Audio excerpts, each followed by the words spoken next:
I'll give you a little bit about my background just so it can provide some context to what I'm going to share with you today, and then we'll dive right in. I came to the performance space pretty early on. I was a collegiate athlete, played basketball, enamored with the potential of the human body, and even more so, the mind's capacity to push limits and overcome barriers. And so after college, I started doing those 7 to 10 day expedition adventure races. I do not do that now as a mother, but I was working 2 to 3 jobs at the time. I was super hard worker. So turns out by the time I was about 24, I was already experiencing chronic fatigue, had a host of hormonal issues that was really kind of debilitating for me. And so thus began my path of really exploring all of this alternative healing and medicine. I had learned how to be tough, right? Like I had a tough mind and I knew I could push my limits, but I also realized that that was actually a detriment to my health. So for me, it was a journey of finding the middle again. And so I quit my job at the PT clinic that I was working at. I sold my car, sold everything I had, and left with a one-way ticket to South America for about a year and a half in search of me, in search of healing, in search of masters and healers who could help me. And so during that time, and then a decade of travel thereafter, I sat with different teachers and masters all over the world who taught me about this hidden potential, right? And the mind body connection. And fast forward to 10 years in the corporate performance space in the spheres of mindset and recovery and learning and development. And also, I stood up a few of my own businesses while I was doing that. I now I'm leading global retreats and I'm a full-time coach and speaker. And now I'm able to provide support and provide some key principles and thoughts for you as you continue to connect to your purpose. So let me share my screen, make sure y'all can see it. Welcome to Connecting Your Purpose, 4 keys to a fulfilling path. And today we're going to talk about really defining what purpose is, what grounds you, what ignites you, what elevates you, and what centers you. And I may have just given you a little cheat sheet for what's to come. So first off, I'm going to ask in the chat, what is purpose? How do you define purpose? Let's get some answers in here and understand how we're thinking about it from a collective place. What you are aimed at? Great. What drives you to act? What else? What's purpose? What do you put on this earth for? Love it. My impact. Yes. Yes, yes, yes. What fulfills you? Awesome. So how many of you know your purpose? How many of you can be 100% sure, like, I know my purpose? Drop a yes in the chat. Yes, no, or maybe. We've probably gotten hits of it, right? We've probably gotten some insights like, oh yeah, that feels like super purposeful for me. Sometimes we don't even know the purpose of something and we put so much energy into something and then it just falls or it goes away. And we wonder why, right? But it drove me to really get more aligned with what my individual purpose was. So we have both individual purpose, and then we have this unified kind of team purpose, and then a much bigger purpose, which is some of the things that you all mentioned, like what's my impact? What am I put on this earth for? And typically there's this golden thread that weaves throughout all of these that is deeply connected to your inherent purpose. So here's the thing. It's a lifelong process of discovering and rediscovering your purpose. It's a constant process of realignment. And I equate it to truing a wheel. I don't know if any of you are mountain bikers or cyclists. I mountain bike, I'm here in Colorado, but we need to constantly be acting, learning, reflecting, analyzing, and truing the wheel so that we're continuing to stay aligned to what that thing is that what we're going to talk about soon lights us up. So for me, it's about feeling this sense of fulfillment, right? Standing in my truth and being in service to something greater. So raise your hand if you know about self-determination theory. So self-determination theory is a theory that suggests that all humans have 3 basic psychological needs that underlie growth and motivation.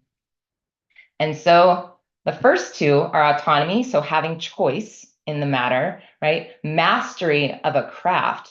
And then the third is relatedness of purpose that gives it a bigger meaning, right? So we have our individual purposes, but we're working toward this collective purpose together with our jobs, with our communities, and the world at large that gives us a deep sense of fulfillment.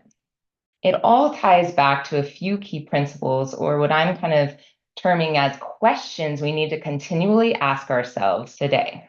So the first is, what grounds you? I'll talk about each of these in detail. The second, what ignites you? The third, what elevates you? And then the fourth, what centers you? So let's talk about grounding. What do I mean by grounding?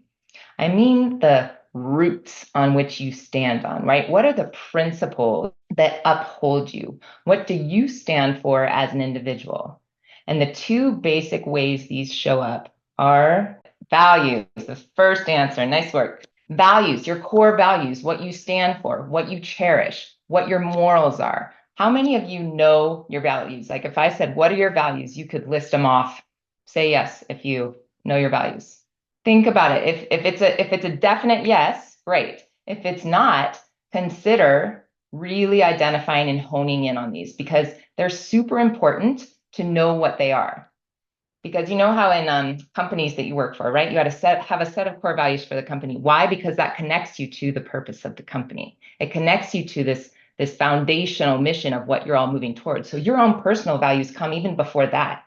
But there's some alignment between your personal values and the company's values. But to have a sense of your own values, even if you just check in maybe for sure at the beginning of the year is always a good time, but maybe twice a year where you really get honed in on what do I stand for? What do I cherish? Because these are at the nexus of who you are as an individual and how you move through the world. And I'll share a list of values with Chris so she can send that out after. But just spend some time thinking about what are my 3 to 5, right? So they feed your motivations, and then your motivations inspire your behaviors. And what do your behaviors do? They're the actions that move your purpose out into the world. So it's all this thread that has to be connected to the core of who you are.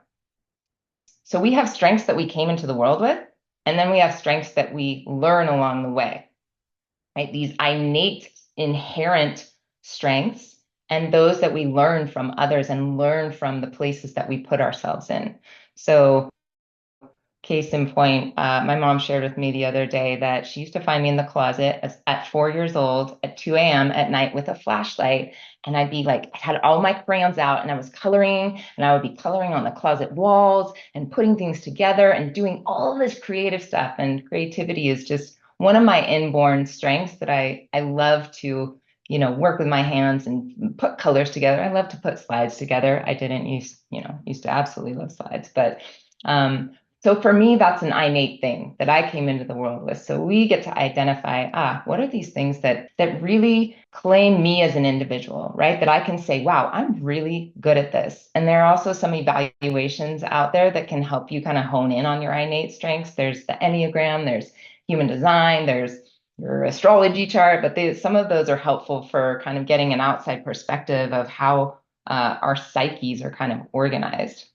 So there's lots of different ways depending on approach it. But what you can also do as a practice, I learned from Sarah Rabo Hagen. She did not call it this, but I renamed it to 50 Shades of Me, where you ask 10 people that they see in you. So you want to hit a diverse range of people, whether that's your family, your neighbors, coworkers, friends, maybe some people who even don't know you that well, but could give you a little bit of insight. Then you have 50 qualities that someone else or other people see in you that you can then categorize and distill into strengths that then you can say, oh yeah, like that's me. And you have some reflection of you from the external. So if you haven't ever done this, I highly recommend to try it because it's a great exercise, and try to do it in the next couple of days. I'm going to give you a little bit of a deadline because it's a great one. So that's what grounds us, the very high level, those things. And of course, and friends, lots of other things. But if those two things you get really clear on what your core values are and what your strengths are, then we move into what ignites you. We have to know what lights us up. And the barometer for this is that it's something that gives you energy, right? It sparks something in you. And it creates like a visceral kind of experience within you if you can get that attuned to your body, like some sort of somatic experience. So let me ask you, how do you know when you're lit up by something? How do you know when you love something? Can you type it in the chat? The desire to hang on to it. You get lost in it. It makes you joyful. Reading and learning about it. So what happens when you read and learn about it? What happens within you? You want more of it. How do you know you want more of it? You think about it all the time. Nice. Doesn't feel like work. Identify what does work feel like versus not work feel like. Fear of losing it. What does fear feel like in the body, right? So when we start to get really granular in this, like it's this feeling of, oh, I'm being like pulled towards this thing that sometimes you can't even consciously doing it. Love it. So we have to ask ourselves, what lights me up? And keep a running list of all the things that light you up. So over time, you'll have this list of things that will live in like your spheres of family and friends and work and recreation. But I advise you not to actually keep those separately, because when it does come to your purpose, there is a path that merges all of these things together. You might not be able to see it yet.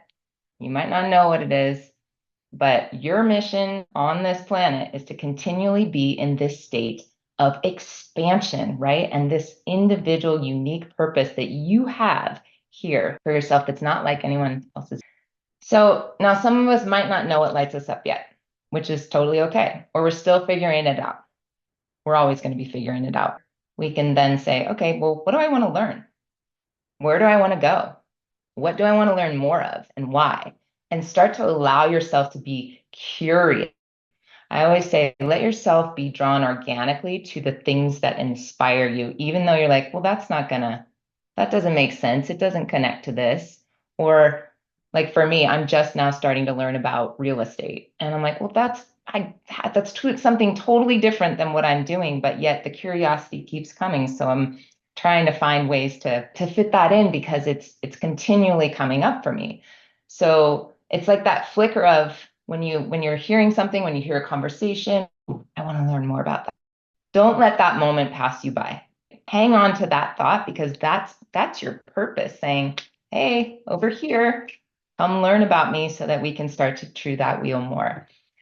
So I studied sports medicine, but was super curious about alternative medicine, of course, when I had a lot of the health issues that I was having. So when I worked at La Jolla Physical Therapy, the PT center that I was at, the owner happened to work in energy medicine. I'd heard a lot about energy medicine. I was like, that is so interesting and weird, and yet I want to learn more about it. And so that led to my trip to South America. It led to me seeking out all of these, taught me. And so now I'm an advanced energy healer and a lineage holder in two separate traditions because it expanded my knowledge base. And now I can come to this space and talk about these different layers of healing.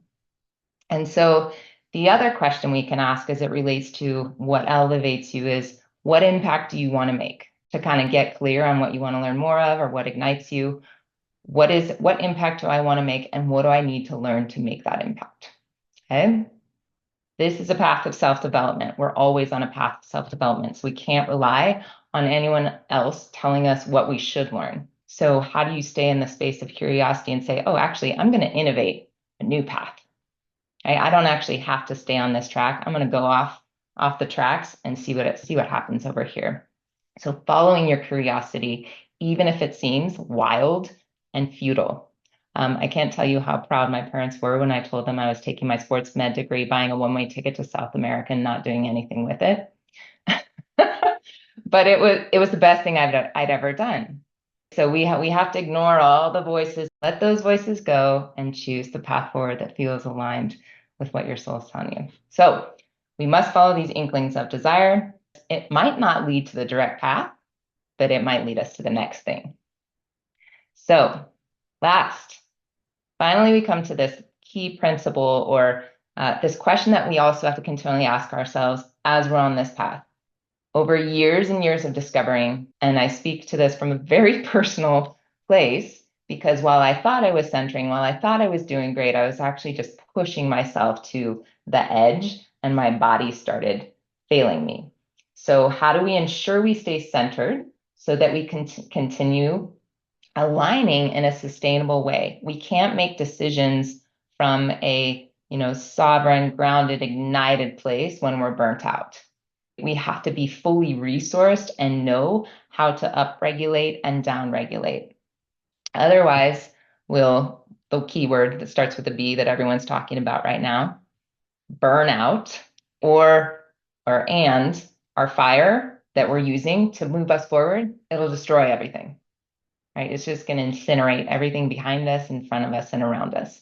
So I think we know now, finally, with research on recovery, that we do need these periods to recenter, recalibrate, and then move from that place. Furthermore, not only is it necessary for us personally, but it's also a quality that people look for in an inspirational leader. So those of you who are wanting to take on leadership roles and really be the leader of your own life, or be an entrepreneur, or whatever that is, Bain and Company corporate employees and ask them to name qualities of an inspirational leader. So they came up with 33 common qualities. They categorized them into 4 buckets, and the common thread that wove through every single assessment was centeredness. So people are looking for other centered people, even as coaches. You want to be coached by someone who is centered, who can help me navigate this world. So in light of this, we must always ask ourselves, how can I take care of myself? How can I bring myself to a sense of calm and balance? And we need to have a toolbox of strategies that help us both up-regulate and down-regulate our nervous systems and bring us into that state of equilibrium. So I'll offer a few ideas for centering, because really it's recovery, right? These are recovery strategies. But nature is the first one that I go to because it helps me remember rhythm. When I think about crash and burn, it's like a big fast up and then a crash down. So nature, seasons are, we have 4 seasons here in Colorado. Not everywhere has 4 seasons, but I can always look to nature to remind me, okay, there's rhythm. Let me just find my rhythm again so that I can get centered. You all know about rest and breaks for sure. You can't do massive amounts of work without rest in between. And so what does that look like for you throughout your day, throughout your morning? How do you implement that throughout your day? Breathing.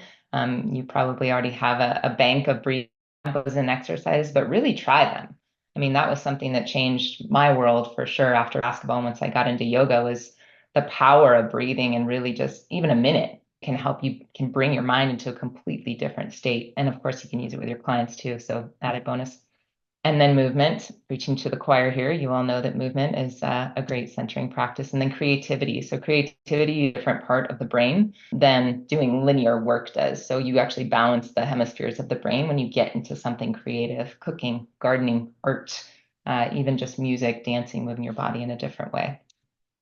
So again, if you're erratic, you can't make decisions or find alignment. Okay. This brings us back to the 4 key principles and questions we need to be continually asking ourselves in this journey. And these are going to always help us to reconnect and realign our purpose. And I mean, I could ask myself any one of these 10 years ago and now, and it would be completely different. So constantly checking in and realigning to you. No one told me to learn what I wanted to learn. I decided and I went after it. And I kept following the signs that led me to some of the best teachers in the world. Had I not gone to South America, I wouldn't have gone all over the world. I've been to over 25 countries, just studying cultures and studying with teachers who helped me read rooms of 500 people. Like I can step into the room and describe what the whole collective is doing and kind of thinking and feeling. And so that's just, we have to continually, align and connect into that. So what steps can you take to get moving on some of these? Let's check it out. First is reflect. I'm a big proponent. And if don't have a coach on your own, be your own coach.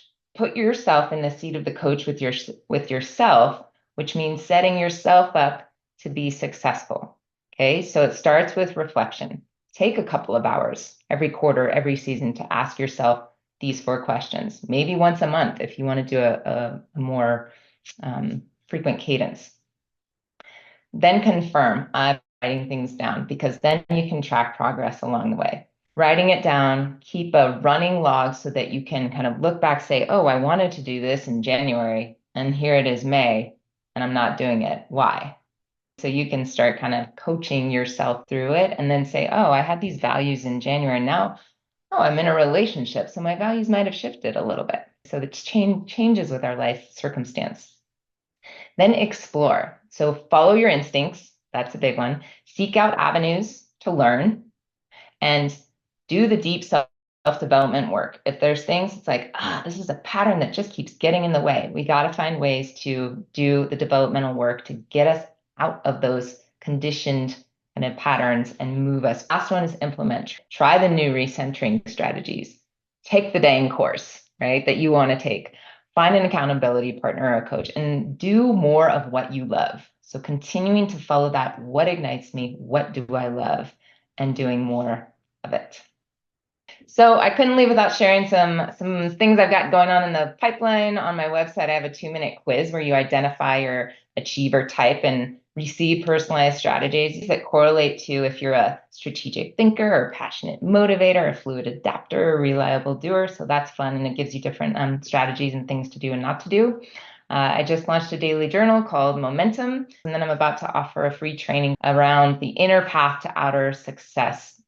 And we'll be talking about how to set clear boundaries, showing up with confidence, and staying centered. So again, thank you so much for your time. I admire all of you so much in what you do. And just remember that you have a purpose on this earth. It's not like anyone else's. And this purpose is ignited by your values. It's ignited by your strength. It's ignited by all the things that light you up and the crafts that you master along the way. What distinguishes your purpose is the way you uniquely share your magic with the world. And that is this process of continual unfolding to find it.